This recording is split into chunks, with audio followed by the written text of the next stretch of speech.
Hi, I'm Alex, your host, and today we'll talk about how do people start investing, types of investors and strategies, the stock market. You hear that phrase all the time, right? It pops up on the TV news. Maybe your friends talk about it, or you overhear family discussing it. You hear these big stories about people making lots and lots of money, almost like magic, and you hear about all these great chances just waiting for someone smart to grab them. It sounds really exciting, maybe even a little bit glamorous. But let's slow down and be honest for a second. For most regular people, the biggest number one question isn't which stock should I buy? It's much simpler. How do I even start? How do I take the first step? It can feel really huge and super confusing, like it's this secret club where you need to have fancy college degrees and money stuff, or carry around giant bags of cash just to be allowed inside. It's so easy to feel like, nope, that's not for me, and just give up before you even try. But what if I told you that feeling, that idea that it's too hard or too complicated, isn't really true? What if getting started is actually way easier than you think? What if there's a clear path, a simple way for almost anyone, yes, even you, to start investing, no matter how much or how little money you have right now? A way you can actually begin, maybe even today. To really show you what I mean, let's imagine three different people. They're like examples, showing some common ways folks start putting their money into the stock market for the very first time. Think of them as characters in our story. First up, let's meet Richard. Maybe Richard saved carefully for many years, or perhaps he got a bit lucky, like selling something valuable or getting an unexpected windfall. The point is, he has a large amount of money saved up, and he's ready to invest it right now. He's looking to put a pretty big chunk of cash to work in the market. Next, let's meet Larry. Larry's situation is one many of us might recognize. He just got a single decent-sized chunk of money all at once. Maybe it was a yearly bonus from his job, a nice tax refund from the government, or a thoughtful gift from family. It's probably not as much money as Richard has, but it's definitely more than just spare change. It's a good amount that he smartly wants to see grow over time, instead of just letting it sit there or spending it all right away. And last, let's meet Maya. Maya is like someone who's maybe younger, just starting out in their career, or still studying. She doesn't have a big pile of extra cash saved up. But Maya understands something really important. Being steady and consistent pays off. She knows for sure that she can save a smaller, manageable amount from each paycheck. Maybe $50, maybe $100, maybe a bit more. Every single month, without fail. So, here we have three very different people, starting with different amounts of money, but deep down, they all share the same basic goal. Okay, so Richard has a lot, Larry has a medium chunk, and Maya has small regular amounts. Even though they're starting from different places financially, Richard, Larry, and Maya all want the same main thing, the big prize. They want their hard-earned money to grow bigger over time by using the power of the stock market. They aren't dreaming about getting rich tomorrow. That's usually not how investing works. Instead, they want to build up money slowly and steadily for their future. Maybe it's for when they eventually stop working and retire.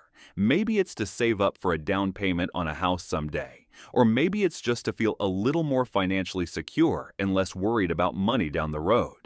But here's the really important idea to grab onto. Think about how each of them will actually begin their investing journey. The specific steps they take when they decide to put their money in, what they do first. It will probably look quite different for Richard compared to Larry, and different again for Maya. Why? It's simple. Because their personal money situations are different. How much cash they have right now, how often they get paid, even how comfortable they feel about the idea of market ups and downs, which is called risk tolerance. All these things affect their choices. And guess what? That's totally, completely fine. In fact, understanding this is key. There is no single best way, no magic formula for starting to invest that works perfectly for every single person on the planet. Stop searching for that one secret plan. Instead, the smart move is to find the plan that works best for you, The right path forward, the one that's most likely to succeed, is always the one that fits realistically with your own life, your personal budget, and the specific goals you hope to achieve in the years ahead. All right, let's focus on Richard and Larry again, the ones with money ready to go right now. Richard has his big pile. Larry has his nice chunk. Since they have this cash available, one popular option they might choose is called lump sum investing. It sounds fancy, but it just means they decide to put most, or maybe even all, of their investment money into the stock market all at once, or perhaps spread it out over just a few days or weeks, basically pretty quickly. They take their money and buy their chosen investments without much delay. Now, why would someone do this? What's the thinking? Well, the main idea often repeated is something like this. Being in the market for a long time is usually better than trying to perfectly time the market's ups and downs.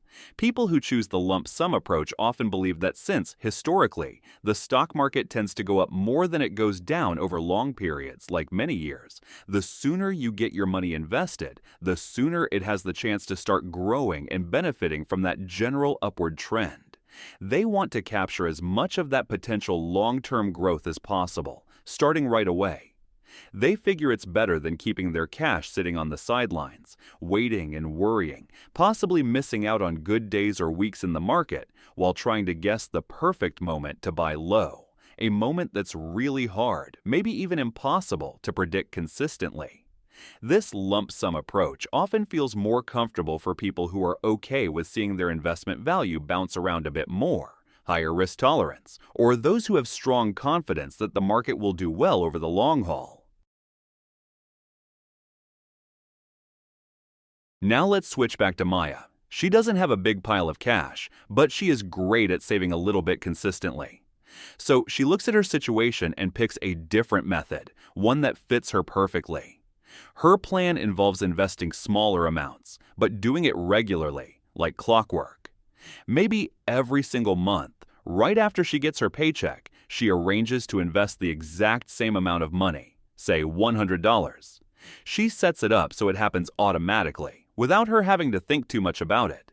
She doesn't spend time worrying if the news is shouting that the market is way up today or panicking that it's down.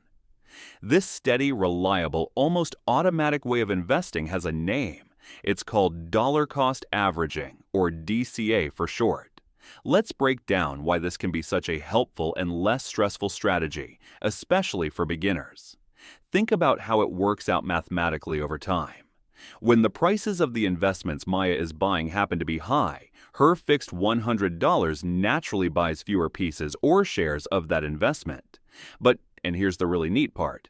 When the prices drop low, maybe during a week when lots of people are selling nervously, that same $100 automatically buys more shares. Because the price per share is lower, her money goes further.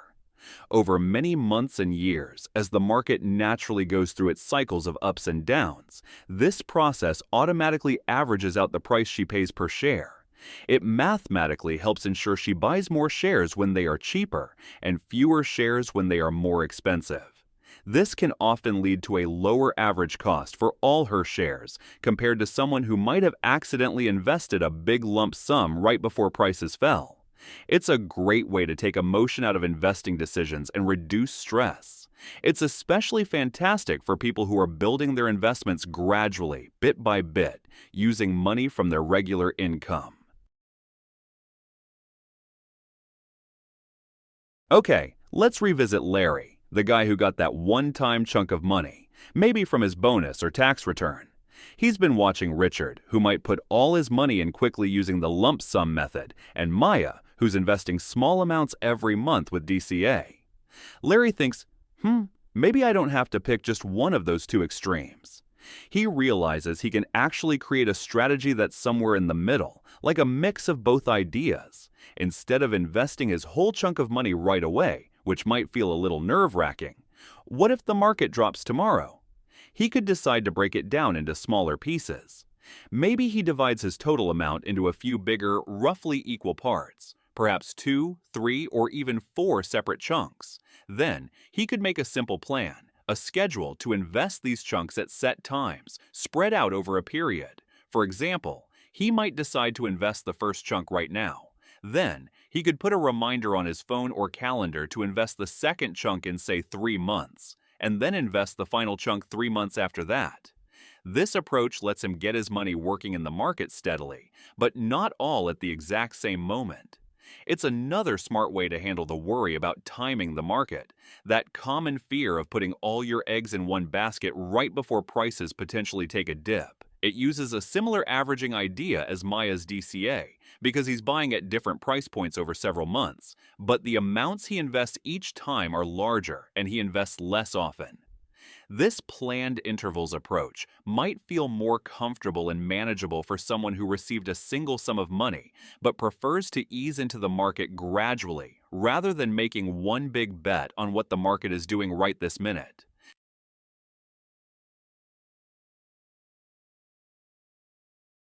Before we talk about the final steps, there's something really useful we need to clear up.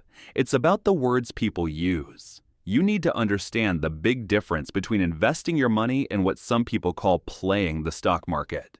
Usually, when someone talks about playing the market, they actually mean trading. Think of trading as a very fast-paced activity. It's like trying to guess the market's quick ups and downs, sometimes day by day, hour by hour, or even minute by minute. Traders often stare at complicated charts on computer screens, follow breaking news constantly, and try to make quick profits by buying low and selling high very, very often.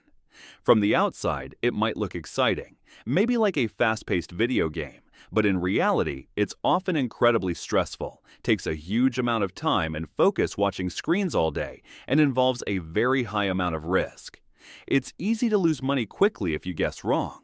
Investing, on the other hand, which is the approach that our examples Richard, Larry, and Maya are taking, is usually all about the long run, thinking in terms of years, not days or weeks. It's about patiently building wealth over time. Investing means carefully choosing things to put your money into, often solid, well-known companies or groups of investments called funds, because you believe they have a good chance to grow in value over a long period. When you invest, you're not just betting on tiny price wiggles, you're becoming a small owner of actual businesses or assets. You're hoping to benefit as the whole economy grows and the companies you picked become more successful over time. For most beginners, especially those who just want their money to grow steadily without constant stress, thinking like a long-term investor is usually much easier, much less demanding, and historically, much more likely to be successful than trying to be a short-term trader. Okay, deep breath.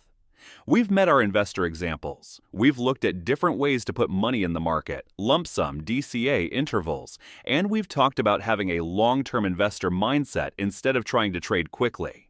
Now, the million-dollar question is still hanging there. How do you actually do it? How do you physically begin?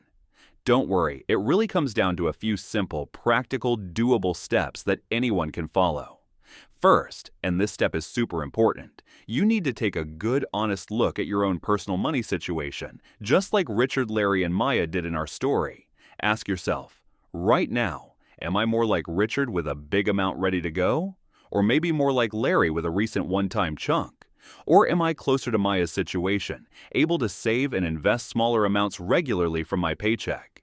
Based on your answer, you can then decide how much money you can realistically and comfortably set aside for investing without stretching yourself too thin, and figure out how often you'll invest it. Will it be all at once? A little bit every month? Or maybe in bigger chunks every few months? Step 2 is getting the right tools set up.